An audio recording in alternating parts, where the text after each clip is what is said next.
తాకట్లో ఉన్న బంగారాన్ని విడిపించి ఆ రోజున మార్కెట్ ధర కట్టి మిగిలిన డబ్బును మీకు అందిస్తుంది కొమ్మూరి గోల్డ్. మీకు ముందు మీలాంటి వారే ఒకరు ఉన్నారు తెలుసా, విన్నే ఉంటారు మీరు, జిక్కి గారు, సింగర్ జిక్కి గారు. ఆవిడ తెలుగులో 5,000 పాటలు పాడారు.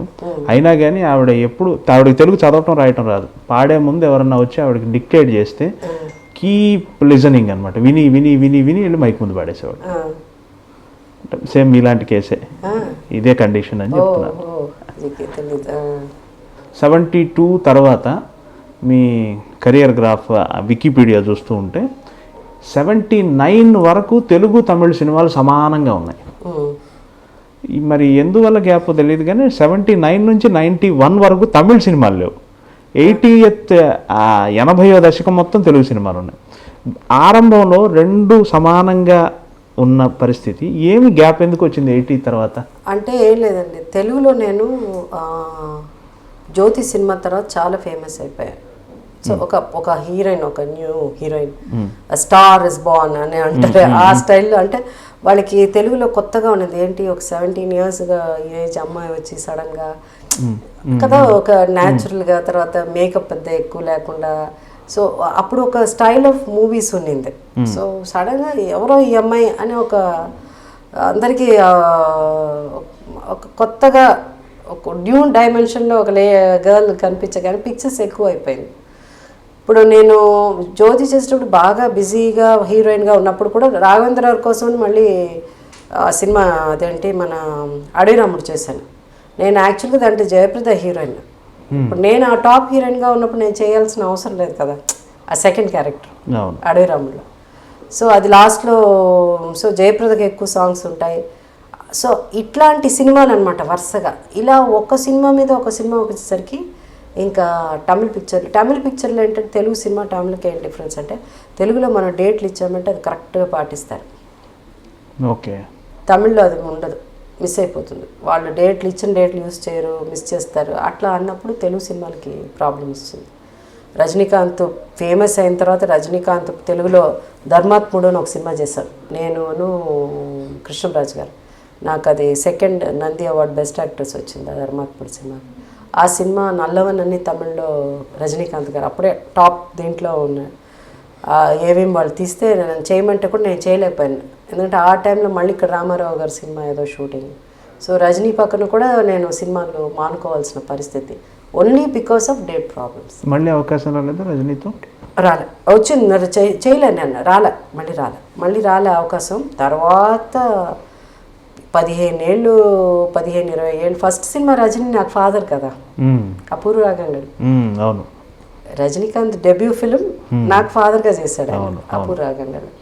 అయితే ఆ తర్వాత సూపర్ స్టార్ తను అయిపోయిన తర్వాత చాలా ఏళ్ళ తర్వాత నేను కొంచెం క్యారెక్టర్ రోల్ కూడా చేయొచ్చు అనే టైంలో పాండ్యన్ అన్న పిక్చర్ తీస్తాను 15-16. Powerful roles. అది 92 అనుకుంటా, అది 92-93 అన్నది. మా రెండో అబ్బాయి పుట్టిన తర్వాత బ్రదర్ అండ్ సిస్టర్ ఇద్దరు, అదే పోలీస్ ఆఫీసర్ను ఆయన వచ్చి అదే ఒక క్రిమినల్, అదే అట్లాంటిది. లక్ష్మి గారు ఆయన కూడా ఒకసారి చేశారు అలాంటి సినిమా. ఇది కూడా అలాంటి సినిమా. తమిళనాడులో మిమ్మల్ని ఎక్కువ గుర్తుపెట్టుకునేది అపూర్వ రాగంగల్, తెర అరంగేట్రం.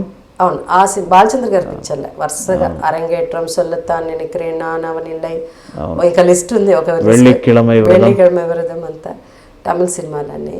బట్ అపూర్వ రాగంగల్ బాలచంద్ర గారు కదండి, ఆయనకి ఇష్టమైన ఆర్టిస్ట్. అండ్ బాలచంద్ర గారికి మా తెలుగులో కూడా మరి ఆయన ఇది కథగా తీశారు. తర్వాత ఆడవాళ్ళు మీకు జోహార్లు అనే సినిమా తీశారు. నేను తమిళ్లో తర్వాత కంటిన్యూ చేయలేకపోయాను బాలచంద్ర గారి సినిమాలు. అంటే చాలా బిజీ అండి, మీరు చూడండి లిస్ట్ ఆఫ్ మూవీస్ ఉన్నప్పుడు extremely busy. I use to sleep only 3 hours అంతే, టైం ఉండదు, 3 hours అంతే. సో అట్లా సినిమాలు అనమాట చేసేదాన్ని. సో అందువల్ల అండ్ నాకు ఇక్కడ వర్క్ చేయాలి, అక్కడ వర్క్ చేయాలి, అక్కడ చేయాలి, అలాంటివన్నీ. నాకు ఫిల్మ్ ఇండస్ట్రీకి వచ్చిన 3 years కంతా నాకు సినిమాల మీద ఇంట్రెస్ట్ పోయింది. ఓన్లీ 3 years ఉన్నింది ఆ ఇంట్రెస్ట్, చెయ్యాలి అన్నది. 3 years తర్వాత అంటే 3 years అని కొంచెం సక్సెస్ అయ్యి ఇంకా జ్యోతి కూడా రాలే.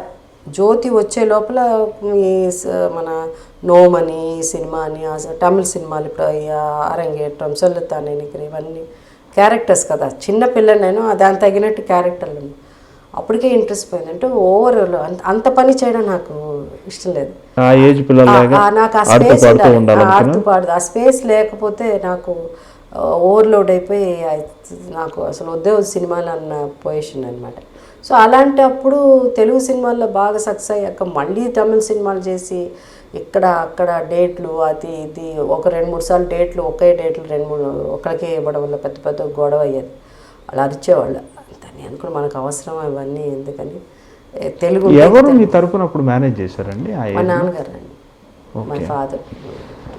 అంటే కొంత టైం వరకు బాగా పాపులర్ అయిపోయాక మాకు మా నరసింహరావు గారు అని ఉండేవారు, ఈజ్ నో మోర్. ఆయన చూసుకునేవారు. ఆల్మోస్ట్ ఒక 15-20 ఇయర్స్ ముందు వరకు ఆయనే చూసుకునేవారు అన్నమాట.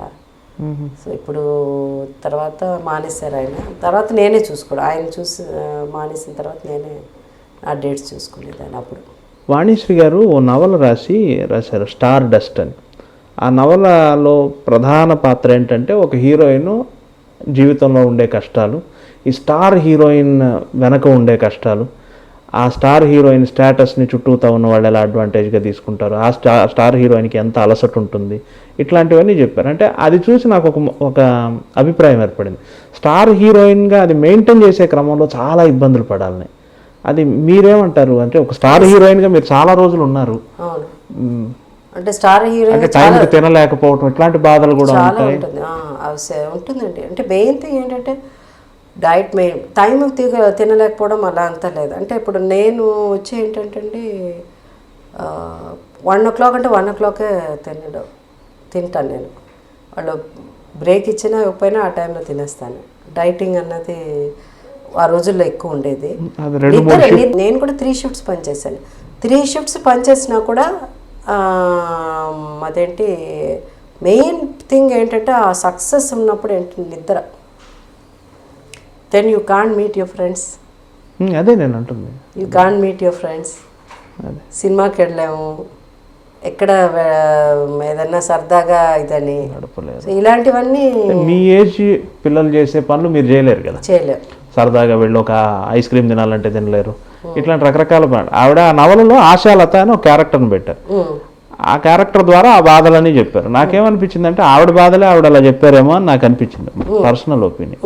అంటే ఈ స్టార్ హీరోయిన్లకు అంతా ఈ బాధ ఉంటుందేమో, 11 వరకు పని చేయాలి, నిద్ర ఉండదు, ఉదయాన్నే వెళ్ళాలి, చిన్న చిన్న కోరికలు కూడా. మా ఇంట్లో అయితే మరీ మా అమ్మ అయితే కాఫీ వేడివేడి కాఫీ నా తీసుకొచ్చి పెడితే ఆ రూమాకే లేవడం, అంత నిద్ర అనమాట. అట్లా ఉండేది నాకు.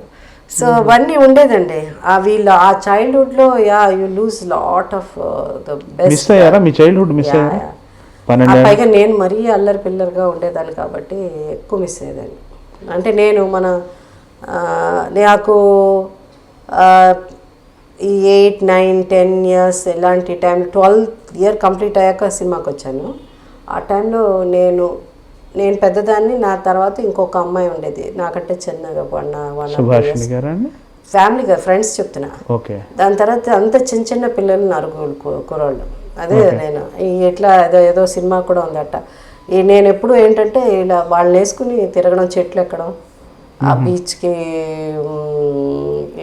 దగ్గర వెళ్ళిపోవడం. బీచ్ దగ్గర మాకు main road, Bells road main road. అంటే చేపాక్ చిదంబరం స్టేడియం, ఇప్పుడు చిదంబరం స్టేడియం, అప్పుడు MCC కదా, దాని ఎదురుగా ఉండేవాళ్ళం అన్నమాట.